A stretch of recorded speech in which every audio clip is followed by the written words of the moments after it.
Hi friends అందరికీ. మా కోడళ్ళకైతే మొత్తం జ్వరం వచ్చింది. మా ఇంట్లో ఒక్కింట్లోనే కాదు, మా కోడలు ఇద్దరికి జ్వరం వచ్చింది. చూడండి ఏం చేయాలో ఏమో అస్సలు అర్థమైతే కావట్లేదు. హాస్పిటల్ దగ్గరికి పోవడానికి కూడా అస్సలు చేయలేదు. పిల్లలకైతే మస్తు నీరసం అయ్యింది. అందుకనే నేనే ఇక్కడనే ఇంజెక్షన్స్ అయితే వేస్తా. చిన్నపిల్లలే అక్క ఇంటి దగ్గర వేయొద్దని కామెంట్స్ అయితే చేస్తున్నారు, కానీ నేనైతే ఎప్పుడైనా వేస్తూనే ఉంటాను. అందుకని నాకు అలవాటు ఫ్రెండ్స్.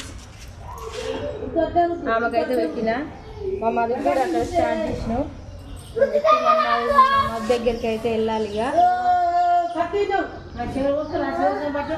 ఓకే ఫ్రెండ్స్, చూడండి మా జీవితం అయితే మస్తు ఇబ్బందులలో ఉంది. ఎందుకంటే బర్త్డే సరిగా లేకున్నా కానీ పిల్లలన్నా మంచిగా ఉంటారేమో అనుకుంటే ఇక పిల్లలకు కూడా ఎప్పుడు చూసినా ఇక ఏ ఇబ్బందులు అన్ని ఇబ్బందులు